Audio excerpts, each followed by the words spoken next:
Hello dear admission committee. Today's application assignment video is devoted to the topic of well-being service. I'm Nozima. Let's get it started.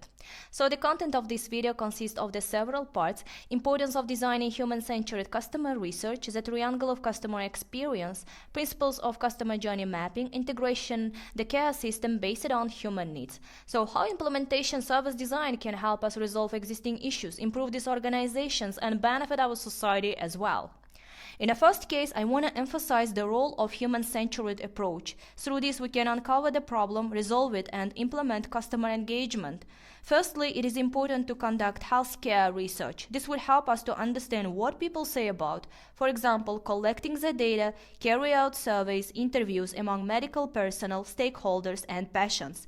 This would help us determine existing issues. Secondly, design the research. Thanks to this, we can synthesize collected information and data. Thirdly, healthcare delivery. Based on feedbacks, collected data, we can map customer journey, formulate and integrate in well-being institutions. Switching from practical solutions, I want to put your attention on behavioral, psychological factors, which realizes a holistic opinion about the organization. As you can see, the central position takes the patient experience, which in its turn formulate community well-being and public health policy. However, to formulate and general customer experience and targeting to meet patients' expectations properly, we have to refer three factors.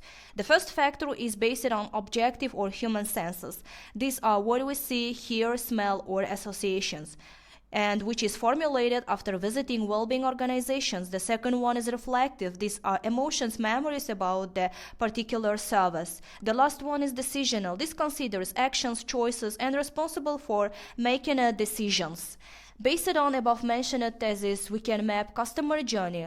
Let me explain my point of view with basic explanations and to begin at weighting determinations. For instance, number of the patients lose a lot of time in a primary care institutions until they reach secondary and tertiary care.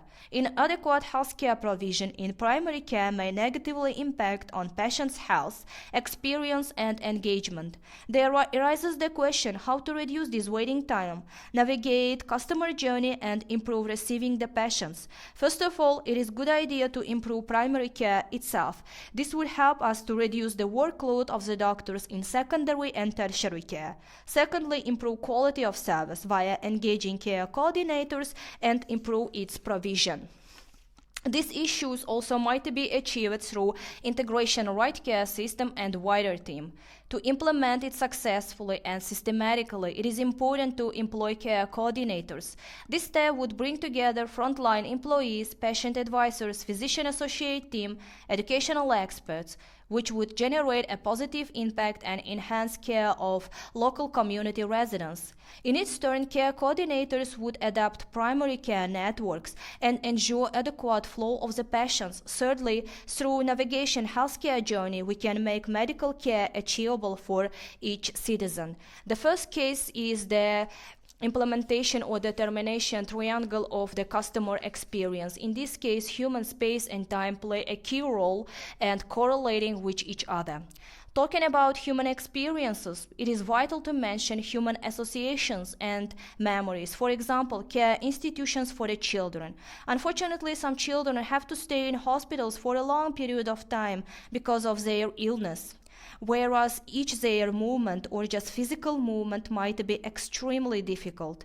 So painting the walls at the steep stairs would improve their mood and make their movement even more easier and funnier. The next subsystem is triangle of space and time. As we can see, as we know, the patients might bored, stressed in hospitals. Including trainings, creative lessons, mentorship programs would make hospitals less stressful. For instance, lecture halls, short-term courses would give opportunity to the patients, get to know each other, and distract from their illnesses.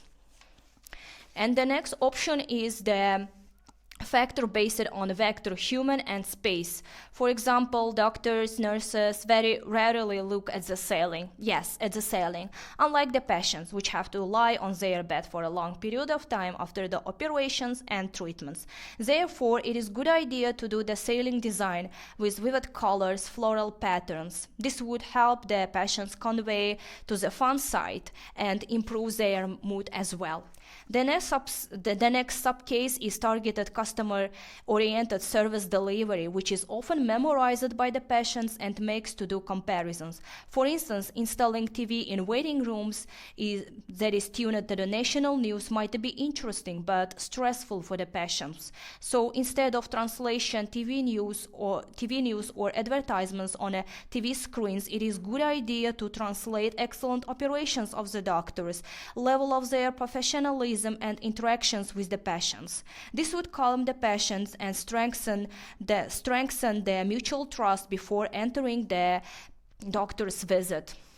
And the next case is the making each hour visit to the hospital even more active. For example, including the dietitians that would give healthcare dietary advices, or just clinical pharmacists, which would make face-to-face or phone appointments and support structured medication reviews.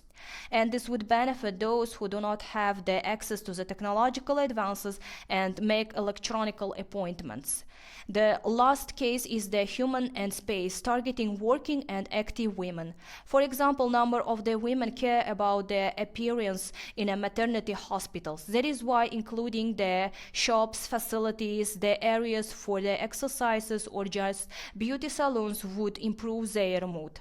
As well as we should also thinking about including the areas for the women that have to stay in touch with their colleagues, and there is good idea to implement the areas for the women that can work remotely. And if there is no restrictions, we can also include coffee shops. And that is it about the well-being organizations. Thank you for watching this video. Thank you for your time. Hope to meet you in person in 2023 and to be part of the Erasmus Mundus Joint Master's degree. Thank you again.